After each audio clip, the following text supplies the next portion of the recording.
पटेल जी घर जाना है? नहीं चले जाइए। 12 बजे तभी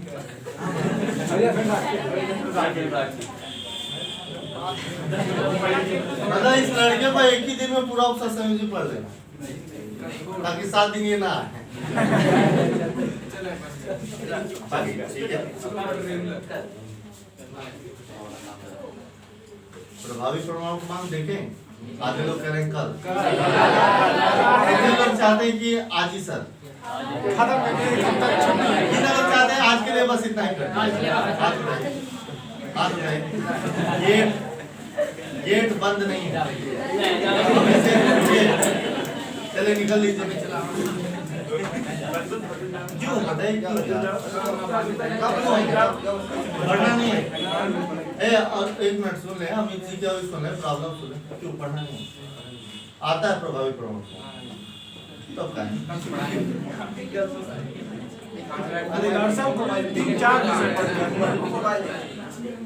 थोड़ा चलिए उसको छोड़िए। किसको जाना? नहीं जाना तुरंत निकल जाएगा। चौथा सो चल रहा है प्रभावी परमाणु क्रमांक। अब देख लेते भैया प्रभाव। एक और चीज, उपसहसंयोजी संख्या, उपसहसंयोजन संख्या को समन्वय संख्या भी कहा जाता है, कॉम्प्लेक्स नंबर भी कहा जाता है, कोऑर्डिनेट नंबर्स भी कहा जाता है। ठीक है, हो जाएगा समन्वय संख्या और संयोजन संख्या एक ही बात है। उस अवस्था में पढ़े थे कि परमाणु के पास जितने परमाणु होते हैं वही समन्वय संख्या होती है। एक मिनट, ये कह रहे हैं कि ठोस अवस्था में कहा गया है कि परमाणु के पास जितने परमाणु होते हैं उसको समझ। एक्चुअली में वो कितना बॉन्ड बनाया है उसको नहीं कहते कि कितने आस पड़ोस, संख्या की बात हो गई। एक्चुअली में वो परमाणु तो उससे एक ही बंध से जुड़ा होगा, एक ही बंध। यहाँ तो ये भी कह सकते कि भैया एक एक शख्स दो दो बंध दे सकता है। बाकी समझ लीजिए, उपसहसंयोजन संख्या को समन्वय संख्या भी कहा जाता है, कोऑर्डिनेट नंबर भी कहा जाता है, कॉम्प्लेक्स नंबर भी कहा जाता है। ठीक है, समन्वय संख्या वही है, समन्वय संख्या आ गया तो भी वही बात है, कोऑर्डिनेट। अब हम बात करते हैं क्या होता है प्रभावी परमाणु क्रमांक। शॉर्टकट में इसको इफेक्टिव एटॉमिक नंबर है। इफेक्टिव एटॉमिक नंबर देख के ही पता चल रहा है कहीं ना कहीं परमाणु क्रमांक की बात होनी है। और किसके परमाणु क्रमांक की बात होनी है? केंद्रीय परमाणु के परमाणु क्रमांक की बात। हर एक परमाणु चाहता है कि वो अपने नजदीकी अक्रिय गैस की तरह हो जाए या की तरह इलेक्ट्रॉनिक विन्यास क्रिएट कर ले। यानी अगर ये डी ब्लॉक का एलिमेंट है तो उसके नजदीकी आता है क्रिप्टॉन, जेनान, रेडान। अगर ये 3D श्रेणी का संक्रमण धातु है, अगर ये 3D श्रेणी का संक्रमण धातु है तो ये क्रिप्टॉन की तरह होना चाहिए था। क्रिप्टॉन का परमाणु क्रमांक होता है 2 8 18 2। 2 8 18 8 2।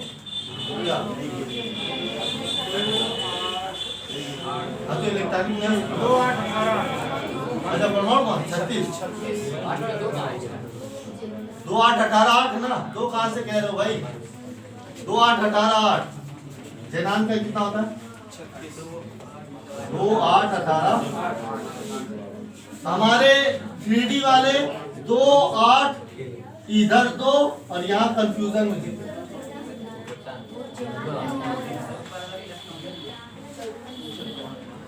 छत्तीस किसका होता है?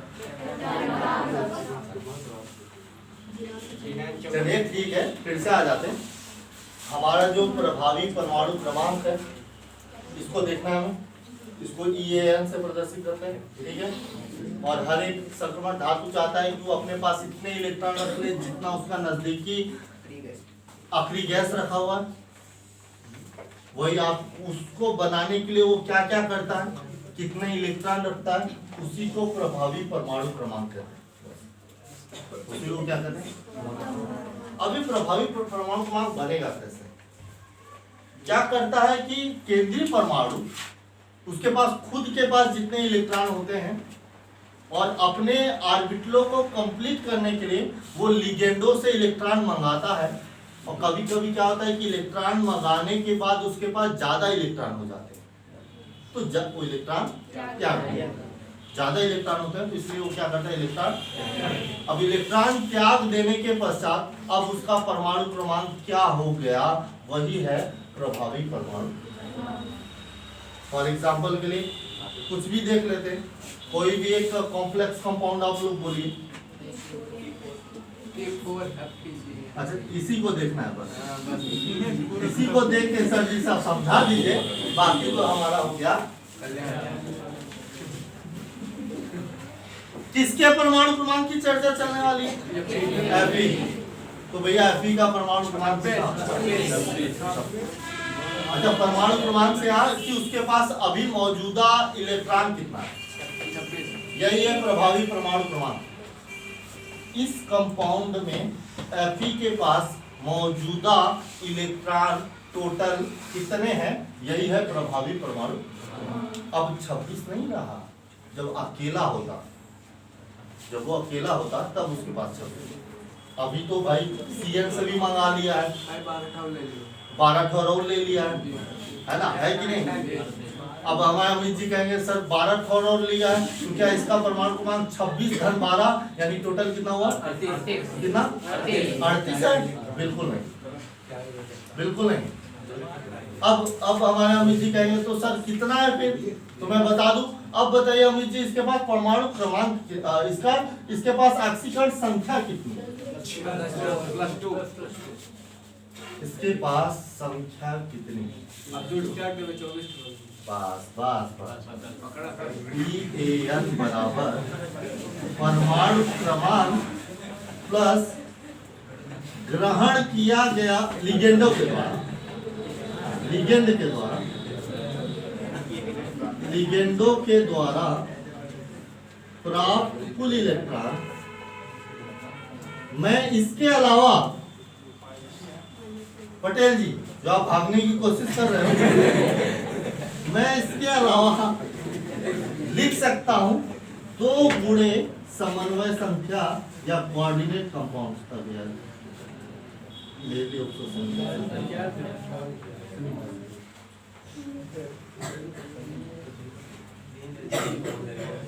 भाई लिगेंड जितने, लिगेंड के कितने हैं इससे मतलब नहीं, लिगेंड ने टोटल कितना इलेक्ट्रॉन दिया इससे मतलब है वो उतने के ही बराबर होगा जितना उसकी समन्वय संख्या से दुगना कर दिया जाए।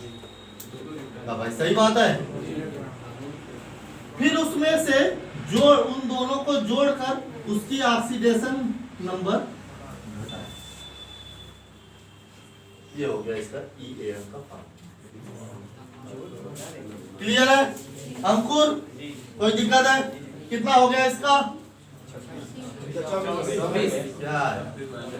हाँ 24 धन 12 कर दीजिए भाई, 26 धन 12 माइनस 2 कितना हो गया? इसी का एक भाई है K3FeCN का होल 6, इसका जरा बता दीजिए। इसका प्रभावी परमाणु क्रमांक कितना है? 35 है। कितना है अतिथि? 26 12 38 और माइनस 3, तो इसकी ऑक्सीकरण संख्या कितनी है? कोई दिक्कत नहीं है ना? आगे प्रभावी परमाणु और कोई दिक्कत तो नहीं है? ठीक है यार, भागने की चिंता न करें, कब तक भागोगे आप?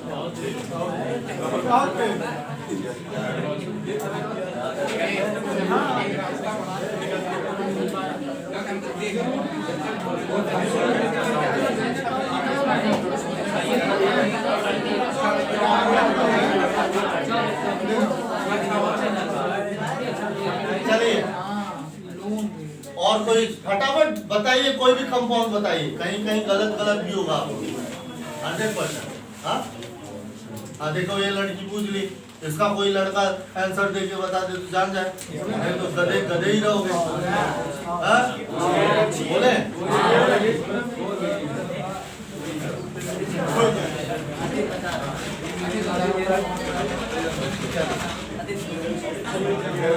AgNH3 का होल ट्वाइस क्लियर?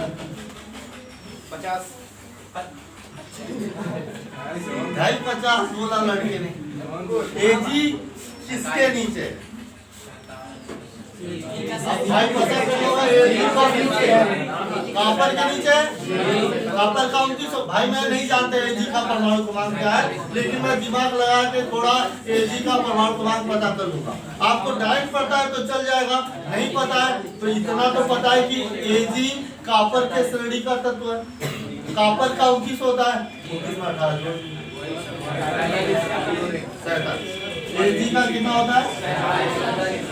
तो भैया EAN इसका होगा 47 + 4 और माइनस 47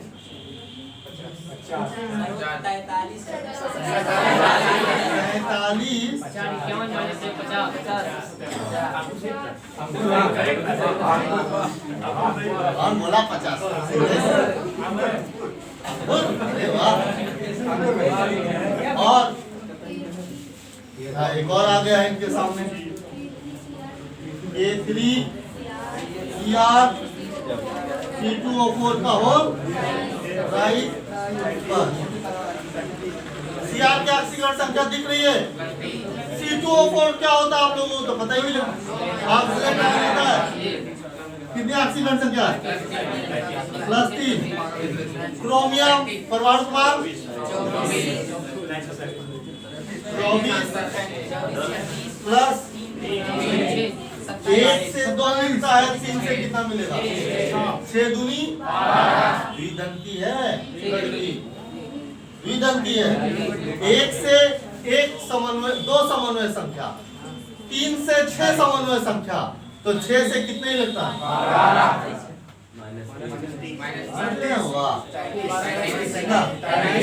35 जोड़ लीजिएगा।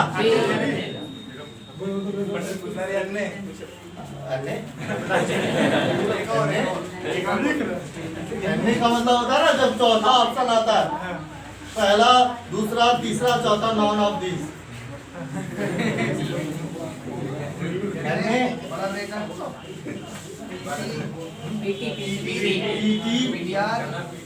PTBR CN छोटा ब्रैकेट NO2 छोटा ब्रैकेट NS3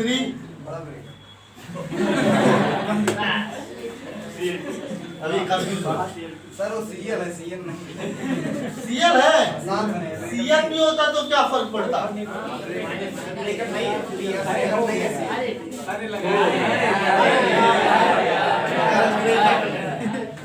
अरे लगाइए चाहे।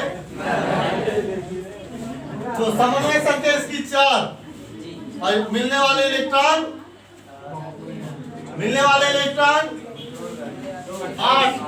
2 इससे टोटल कितना मिला? PT कौन सा श्रेणी का है? निकिल वाले का। निकिल में 18 जोड़ना है, फिर उसमें 32 जोड़ना है। 18 32 कितना हुआ? 18 32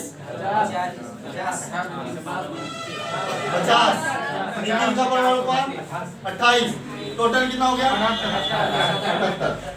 यानी कि इसका EN हमारा हो जाएगा 78 + 8। अच्छा हाँ, ऑक्सीकरण संख्या क्या है? तो -1 +1 सॉरी -1 0 +1 ये कटा तो दिक्कत है कितना हो गया लड़के? आ गए? मिला? कोई दिक्कत है? और बताइए।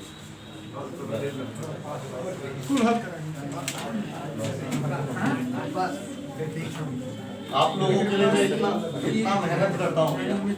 चाहता तो मैं मंडे के 1 घंटे भी चला सकता था, और आप लोगों को भूख लगी, आप लोगों को पढ़ना नहीं है। सोचिए कितना अच्छा है, संडे के दिन पूरा कर लिया, कल से लिखवाना शुरू।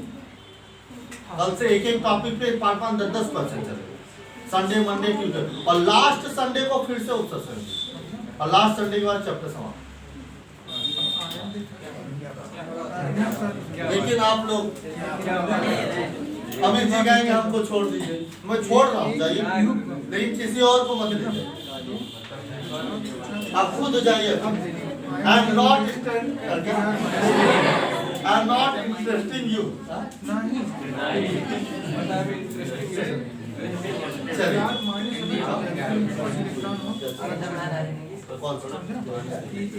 एक और सवाल आया भाई, यही तो था। देखते हैं कितने बहादुर इसका बता देंगे।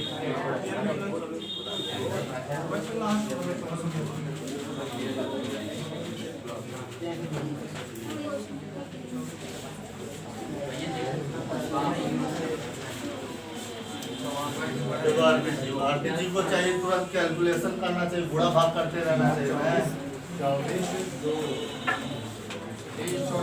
लड़की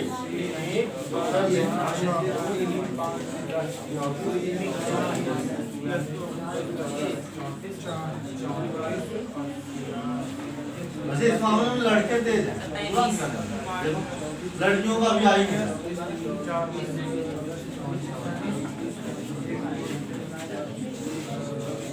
सर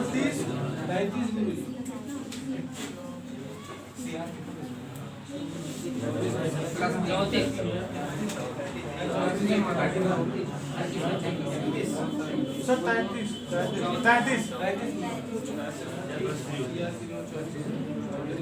देख लें 24 होता है सीआर का,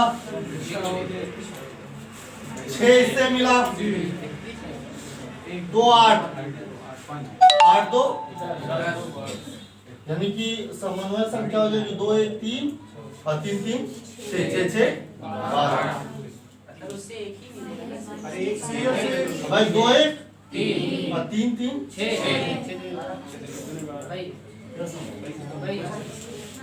अरे भाई इससे 4 इलेक्ट्रॉन मिल रहे हैं यार, काहे कंफ्यूजन कर रहे हैं। माइनस परमाणु मान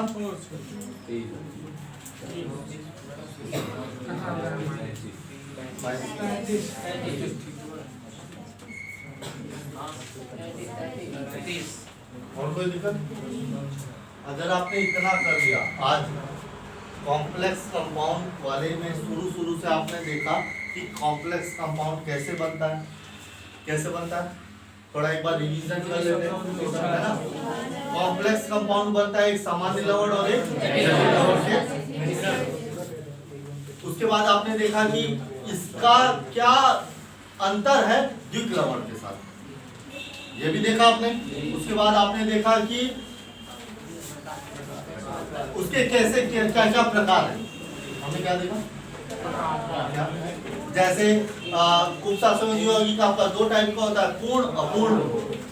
पूर्ण अपूर्ण क्या होगा उसमें आपने देख लिया। फिर आपने देखा संकुल क्या होता है, जो बॉक्स के अंदर होता है। सह आयन क्या होता है, जो बॉक्स के बाहर होता है। संकुल कितने प्रकार का होता है, धनावेशित, ऋणावेशित, उदासीन संकुल। फिर आपने देखा उसका कि केंद्रीय परमाणु कौन होता है, केंद्रीय धातु कौन होता है, लिगेंड कौन होता है, लिगेंड कितने प्रकार के हो सकते हैं, कौन कौन लिगेंड किस तरीके से केंद्रीय धातु के साथ बॉन्डिंग करता है, अपने 2 इलेक्ट्रॉनों को सामने वाले धातु को देता है। वो लिगेंड इलेक्ट्रॉन युग्म दाता होता है और वो केंद्रीय धातु इलेक्ट्रॉन युग्म ग्राही होता है। जो इलेक्ट्रॉन युग्म दाता होता है उसे हम लुईस क्षार कहते हैं, जो इलेक्ट्रॉन युग्म ग्राही होता है उसे हम लुईस अम्ल कहते हैं। ये भी देखा आपने। तब आपने देखा केंद्रीय धातु की कैसे ऑक्सीकरण संख्या निकाली जाती है। केंद्रीय धातु की ऑक्सीकरण संख्या निकालने के लिए आपको सह आयन की ऑक्सीकरण संख्या और लिगेंडों की ऑक्सीकरण संख्या का नॉलेज होना चाहिए, नहीं है तो आप नहीं कर पाएंगे। उसके बाद आपने क्या देखा,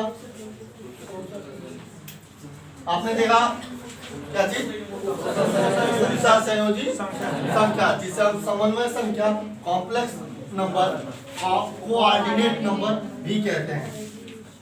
लिगेंड जितने दंती होता है, ये जितना दंती लिगेंड होता है उतना ही जो है ये समन्वय संख्या को मेंटेन करता है ना।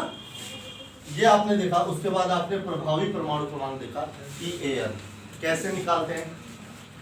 एक्चुअली में अब उसके पास कितने इलेक्ट्रॉन हैं, ये कैसे पता चलता है कि भाई उसका खुद का इलेक्ट्रॉन कितना था, लिगेंडों से उसने कितने इलेक्ट्रॉन लिए, और चूंकि उसकी ऑक्सीकरण संख्या इतनी है इसलिए टोटल में से इसने इतने इलेक्ट्रॉन। सामान्य लवण और डी ब्लॉक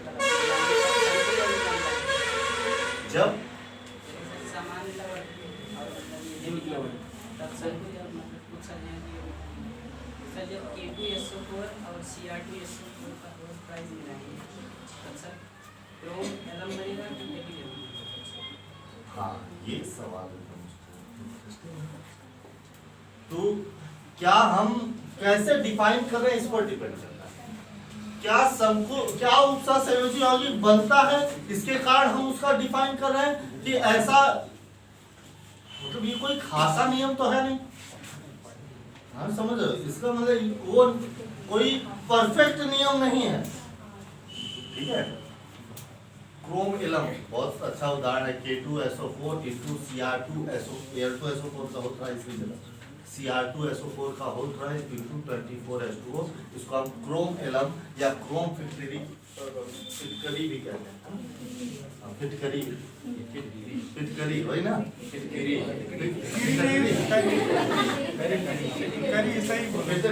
तो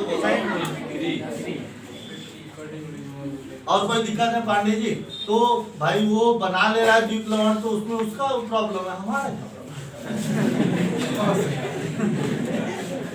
वो अगर कॉम्प्लेक्स कंपाउंड बना लेता तो उसकी प्रॉब्लम थी, हमारी क्या प्रॉब्लम। बना लेता तो अच्छी बात ही, नहीं बना पा रहा है तो उसकी प्रॉब्लम। और कुछ कोई खासा नियम थोड़ा है, कोई खास